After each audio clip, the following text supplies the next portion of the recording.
ಇವಾಗ ನಾನು ಪೂರ್ತಿ ಹೊಲ್ಕೊಂಡಿದ್ದಾಗಿದೆ.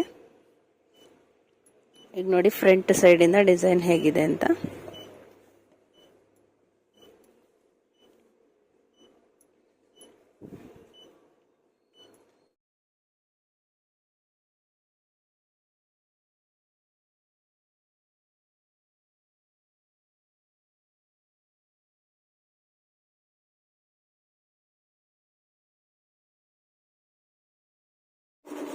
Hello everyone, welcome back to our channel. Friends, ಈ ವಿಡಿಯೋದಲ್ಲಿ ನಾನು ಒಂದು ಯುನಿಕ್ ಆಗಿರುವಂತಹ ಹೊಸ ಡಿಸೈನ್ದು ಸ್ಲೀವ್ಸ್ ಡಿಸೈನ್ನ ಮಾಡಿ ತೋರಿಸ್ತಾ ಇರ್ತೀನಿ ಯಾವ ರೀತಿ ಮಾಡಬೇಕು ಅಂತ. ತುಂಬ ಚೆನ್ನಾಗಿದೆ ಸ್ಲೀವ್ ಡಿಸೈನ್ ಇದು. ಬನ್ನಿ ವಿಡಿಯೋನ ನೋಡೋಣ. ಅದಕ್ಕೂ ಮುಂಚೆ ನೀವೇನಾದರೂ ನನ್ನ ಚಾನಲ್ನ ಹೊಸದಾಗಿ ನೋಡ್ತಾ ಇದ್ರೆ ದಯವಿಟ್ಟು ಸಬ್ಸ್ಕ್ರೈಬ್ ಮಾಡ್ಕೊಳ್ಳಿ. ಹಾಗೆ ಕೆಳಗಡೆ ಕಾಣ್ತಾ ಇರೋ ಬೆಲ್ ಐಕನ್ನ ಟಚ್ ಮಾಡಿ, ಅದರಲ್ಲಿ ಆಲ್ ಅಂತ ಇರುತ್ತೆ, ಅದನ್ನು ಟಚ್ ಮಾಡಿ. ಇದರಿಂದ ನಾನು ಯಾವುದೇ ಹೊಸ ವಿಡಿಯೋ ಹಾಕಿದ್ರೂ ನಿಮಗೆ ಫಸ್ಟು ನೋಟಿಫಿಕೇಷನ್ ಬರುತ್ತೆ. ನನ್ನೆಲ್ಲ ವಿಡಿಯೋಗಳನ್ನೂ ನೀವು ನೋಡಬಹುದು. ಈ ಸ್ಲೀವ್ಸ್ ಕಟ್ಟಿಂಗ್ಗೆ ನಾವು ನಮ್ಮ ನಾರ್ಮಲ್ ಸ್ಲೀವ್ಸ್ ಎಷ್ಟಿದಿರುತ್ತೆ ಅದಕ್ಕಿಂತ ನಾವು 7 ಇಂಚು ಹೆಚ್ಚಿಗೆ ತಗೋಬೇಕಾಗುತ್ತೆ. ಇವಾಗ ಇದು ನಾರ್ಮಲ್ ಸ್ಲೀವ್ಸ್ ಲೆಂತು 11 ಇಂಚಿದೆ. 11 ಇಂಚಿಗೆ ಪ್ಲಸ್ಸು 7 ಇಂಚನ್ನ ನಾನು ಆ್ಯಡ್ ಮಾಡ್ಕೊತಾ ಇದ್ದೀನಿ. 7.5 ಇದೆ. ಅಂದರೆ ಕೆಳಗಡೆ ಫೋಲ್ಡಿಂಗ್ಗೆ ಸ್ಟಿಚಿಂಗ್ಗೆ ಅರ್ಧ ಇಂಚು ಹೋಗುತ್ತೆ. ಸೊ 7.5 ಅಂದರೆ 18.5 ಇಂಚು ನಾನು ಪೂರ್ತಿ ಸ್ಲೀವ್ಸ್ ಲೆಂತ್ನ ತೊಗೊಂಡಿದ್ದೀನಿ. ಮೇಲ್ಗಡೆಯಿಂದ ಮಾಮೂಲಿ 3 ಇಂಚ್ಗೆ ಶೇಪ್ಗೆ ಒಂದು ಮಾರ್ಕ್ ಹಾಕ್ಕೊಂಡು ಶೇಪ್ ಕೊಟ್ಟು ಸ್ಲೀವ್ಸ್ ನಾರ್ಮಲ್ ಸ್ಲೀವ್ಸ್ ಹೇಗೆ ಕಟ್ ಮಾಡ್ತೀವಿ ಅದೇ ರೀತಿ ಕಟ್ ಮಾಡ್ಕೋಬೇಕು.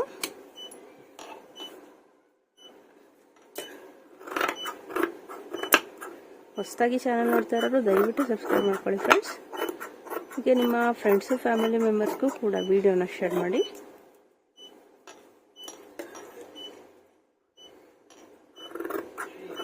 ನಾರ್ಮಲ್ ಸ್ಲೀವ್ಸ್ ಹೇಗೆ ಮಾಡ್ತೀವಿ ಅದೇ ರೀತಿ ಮೇಲ್ಗಡೆ 3 ಇಂಚ್ಗೆ ಶೇಪ್ ಕೊಟ್ಟು ನಾನು ಇದನ್ನು ಕಟ್ ಮಾಡ್ಕೊತಾ ಇದ್ದೀನಿ. ವಿಡಿಯೋನ ಎಲ್ಲೂ ಸ್ಕಿಪ್ ಮಾಡ್ದಂಗೆ ಪೂರ್ತಿಯಾಗಿ ನೋಡಿ. ನೀವು ಸ್ಕಿಪ್ ಮಾಡಿದ್ರೆ ಇದು ಚಿಕ್ಕ ಚಿಕ್ಕ ಪಾಯಿಂಟ್ ಕೂಡ ಅರ್ಥ ಆಗೋದಿಲ್ಲ. ಇದು ತುಂಬ ನಿಧಾನವಾಗಿ ಪೂರ್ತಿಯಾಗಿ ವಿಡಿಯೋನ ನೋಡಿದ್ರೆ ನಿಮಗೆ ಈ ಡಿಸೈನ್ ಹೇಗೆ ಮಾಡೋದು ಅಂತ ನೀಟಾಗಿ ಅರ್ಥ ಆಗುತ್ತೆ. ನೀವು ಸ್ಕಿಪ್ ಮಾಡಿದ್ರೆ ಅರ್ಥ ಆಗೋದಿಲ್ಲ. ಅದಕ್ಕೋಸ್ಕರ ಹೇಳ್ತಾ ಇದ್ದೀನಿ, ಸ್ಕಿಪ್ ಮಾಡಬೇಡಿ.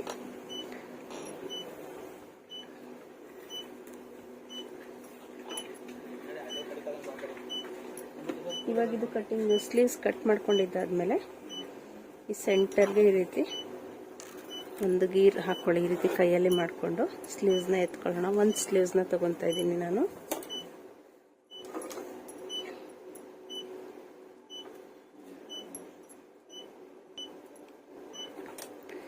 ಈ ಲೈನ್ಗೆ ಇದಕ್ಕೆ ಗೆರೆ ಹಾಕ್ಕೊಂಡೆ ನೋಡಿ, ಅದಕ್ಕೊಂದು ಲೈನ್ ಹಾಕ್ಕೊತೀನಿ ನಾನು.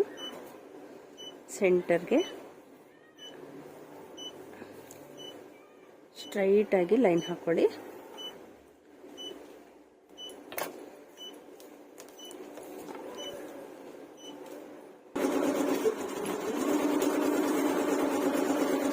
ಇವಾಗ ಮೇಲ್ಗಡೆಯಿಂದ 2 ಇಂಚಿಗೆ ಒಂದು ಲೈನ್ ಹಾಕೊತೀನಿ.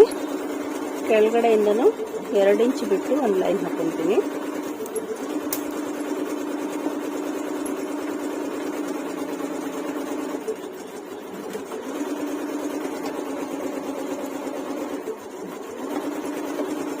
ಮತ್ತೆ ಈ ಸೆಂಟರ್ ಲೈನಿಂದ ಈ ರೀತಿ ಇಟ್ಕೊಂಡು ಈ ಕಡೆಗೆ 1 ಇಂಚು ಈ ಕಡೆಗೆ 1 ಇಂಚು ಬರೋ ಥರ ಮಾರ್ಕ್ ಮಾಡ್ಕೊಳ್ಳಿ. ಎರಡೂ ಕಡೆ ಸಮವಾಗಿ ಬರೋ ಥರ ಮಾರ್ಕ್ ಮಾಡ್ಕೋಬೇಕು.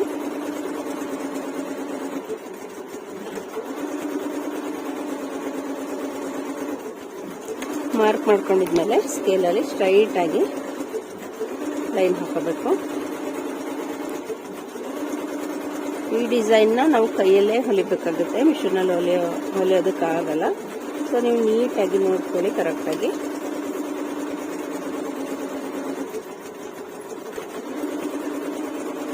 ನೀವು ಸ್ವಲ್ಪ ಸ್ಕಿಪ್ ಮಾಡಿ ನೋಡ್ತೀನಿ ಅಂದರೂ ಅದು ಗೊತ್ತಾಗೋದಿಲ್ಲ.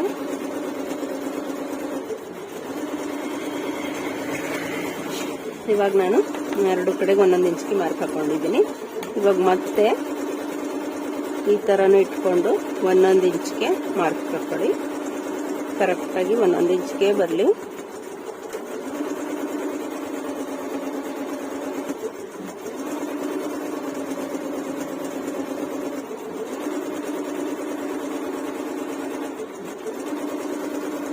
ಎರಡೂ ಸೈಡ್ಗೂ ಅಷ್ಟೇ 1 ಇಂಚ್ಗೆ ಬರೋ ಥರ ಮಾರ್ಕ್ ಹಾಕೊತಾ ಬರಬೇಕು.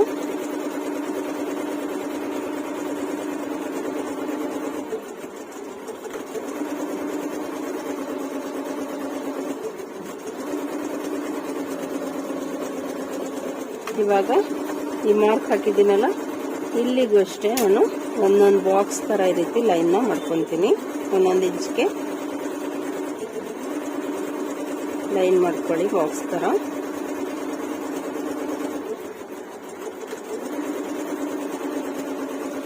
ಕರೆಕ್ಟಾಗಿ ಲೈನ್ ಹಾಕ್ಕೊಳ್ಳಿ 1 ಇಂಚ್ಗೆ ಬರೋ ಥರ. ಒಂದು ದೊಡ್ಡ ಒಂದು ಚಿಕ್ಕ ಆ ಥರ ಆಗಬಾರ್ದು.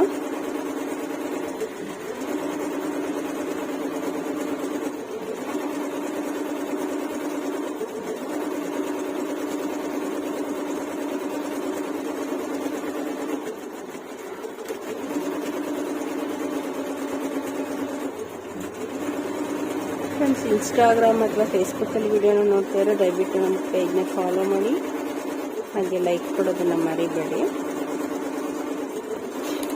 ನೋಡಿ, ಇವಾಗ ಪೂರ್ತಿಯಾಗಿ 1 ಇಂಚ್ಗೆ ಮಾರ್ಕ್ ಹಾಕೊಂಡಿದ್ದೀನಿ ನಾನು.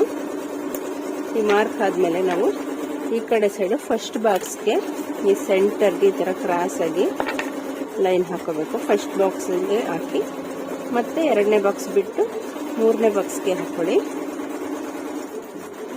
ಮತ್ತೆ ಒಂದೊಂದು ಬಾಕ್ಸ್ ಬಿಟ್ಟು ಒಂದೊಂದು ಬಾಕ್ಸ್ಗೆ ಈ ರೀತಿ ಕ್ರಾಸ್ ಆಗಿ ಲೈನ್ ಹಾಕೊತಾ ಬರಬೇಕು.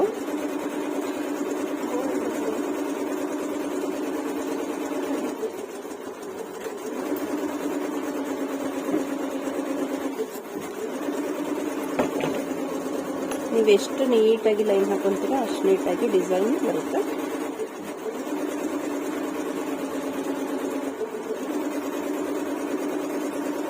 ನಿಮ್ಗೆ ಲಾಸ್ಟ್ ಲೈನು ಒಂಚೂರು ಚಿಕ್ಕದು ಅಂತ ಅನ್ಸಿದ್ರೆ 1 ಇಂಚ್ಗೆ ಬರೋ ಥರ ಕರೆಕ್ಟ್.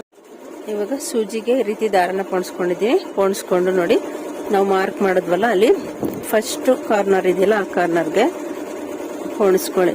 ಸೂಜಿನ ಹಾಕಿ ಇಲ್ಲಿಂದ ಇಲ್ಲಿಗೆ ಸ್ಟ್ರೈಟ್ ಆಗಿ ಮಾರ್ಕ್ ಮಾಡಿದ್ವಲ್ಲ, ಇಲ್ಲಿಗೆ ಈ ರೀತಿ ಹೊಲ್ಕೊಂಡು ಪೂರ್ತಿ ಟೈಟ್ ಆಗಿ ಎರಡನ್ನೂ ಎಳ್ಕೊಳ್ಳಿ. ಎಳ್ಕೊಂಡು ಎರಡೂ ಕಾರ್ನರ್ಗೆ ಸೇರಿಸಿ ಹೊಲ್ಕೋಬೇಕು.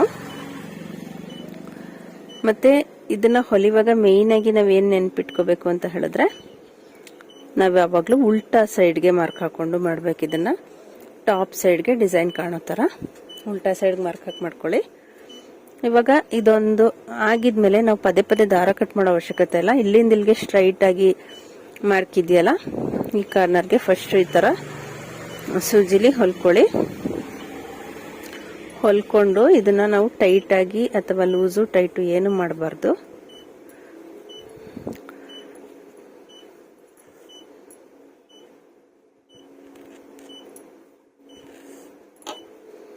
ಸ್ವಲ್ಪ ದಾರ ಗಂಟಾಗಿದೆ.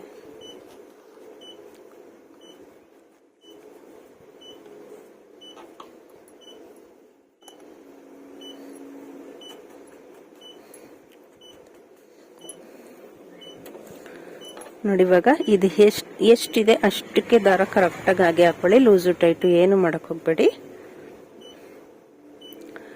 ಇಲ್ಲಿಗೊಂದು ಗಂಟು ಹಾಕಬಿಡಿ, ಏಕೆಂದ್ರೆ ದಾರ ಆಚೆ ಈಚೆ ಎಳೆದಾಡುತ್ತೆ, ಅದಕ್ಕೋಸ್ಕರ. ಈ ರೀತಿ ಹಾಕಿದ್ಮೇಲೆ ನೋಡಿ, ಇಲ್ಲಿಂದ ಮತ್ತೆ ನಾವು ಈ ಕಾರ್ನರ್ಗೆ ಮಾರ್ಕ್ ಹಾಕಿದೀವಿ. ಈ ಕಾರ್ನರ್ಗೆ ಪೀಸ್ನ ಈ ರೀತಿ ಸೂಜಿಲಿ ಹೊಲ್ಕೊಂಡು ಇದೆರಡೂ ಈ ರೀತಿ ಎಳ್ಕೊಳ್ಳಿ. ಸ್ಟ್ರೈಟ್ ಆಗಿ ಎಳ್ಕೊಂಡು ಮತ್ತೆ ಇದೆರಡು ಕಾರ್ನರ್ ಸೇರಿಸಿ ಗಂಟು ಹಾಕಬೇಕು. ಕಿತ್ತೋಗದೆ ಇರೋ ಥರ 2 ಗಂಟು ಬೇಕಿದ್ರು ಹಾಕೊಳ್ಳಿ. ಇವಾಗ ಮತ್ತೆ ಈ ಸ್ಟ್ರೈಟ್ ಲೈನ್ ಇದೆಯಲ್ಲ, ಈ ಕಾರ್ನರ್ಗೆ ನೀಡಲ್ ಹಾಕಿ ಎಷ್ಟಿದೆ ಅಷ್ಟಕ್ಕೇನೆ 1 ಗಂಟು ಹಾಕೊತೀನಿ. ಮತ್ತಿವಾಗ ಇಲ್ಲಿಂದ ಈ ಕಡೆಗೆ ಕ್ರಾಸಾಗಿ ಲೈನ್ ಹಾಕಿದೀವಲ್ಲ, ಈ ಲೈನ್ ಕಾರ್ನರ್ಗೆ ಸೂಜಿಲಿ ಹೊಲ್ಕೊಂಡು ಟೈಟಾಗಿ ಎಳ್ಕೊಳ್ಳಿ. ಬಟ್ಟೆನ ಎಳ್ಕೊಂಡು ಇದೆರಡಕ್ಕೂ ಲಾಕ್ ಮಾಡ್ಕೊಳ್ಳಿ.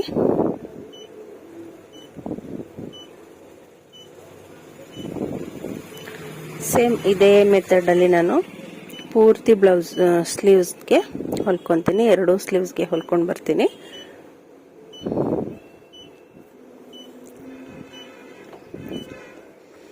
ಹೊಲ್ದಿ ಆಗಿದ್ಮೇಲೆ ನಾನು ತೋರಿಸ್ತೀನಿ ಹೇಗೆ ಬಂದಿದೆ ಅಂತ ಡಿಸೈನು.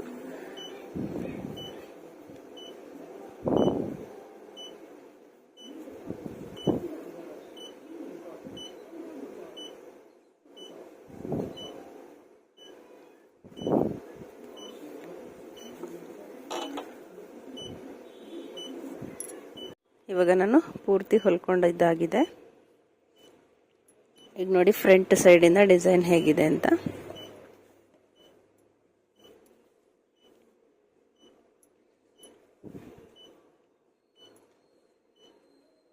ಈ ರೀತಿ ಫ್ರಂಟ್ ಸೈಡಿಂದ ಡಿಸೈನ್ ಬಂದಿದೆ. ಇವಾಗ ನಾವು ಇಲ್ಲಿ ಯಾವ ರೀತಿ ನೆರಿಗೆಗಳು ಬಂದಿದ್ದಾವೆ ಅದೇ ರೀತಿ ಈ ಥರ ಫೋಲ್ಡ್ ಮಾಡಿ ಇಟ್ಕೊಂಡು ನಾವು ಸ್ಟಿಚ್ನ ಹಾಕೋಬೇಕು.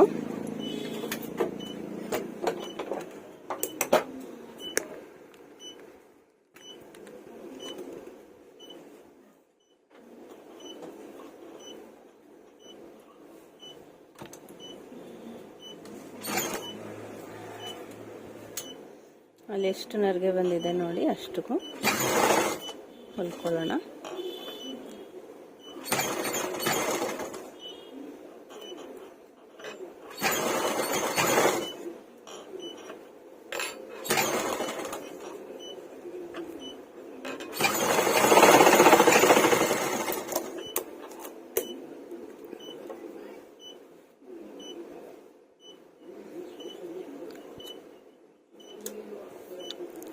ಇವಾಗ ಈ ರೀತಿ ನೆರಿಗೆ ಹೊಲ್ಕೊಂಡಿದ್ದೀನಿ. ಈ ಕಡೆಗೂ ಅಷ್ಟೇ.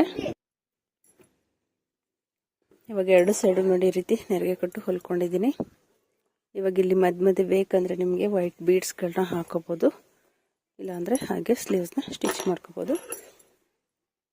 ವಿಡಿಯೋ ಇಷ್ಟ ಆಗಿರೋ ದಯವಿಟ್ಟು ಲೈಕ್ ಕೊಡೋದನ್ನು ಮರಿಬೇಡಿ. ಇನ್ನು ಒಂದು ಯೂಸ್ಫುಲ್ ವಿಡಿಯೋದೊಂದಿಗೆ ಸಿಗೋಣ. Thank you for watching.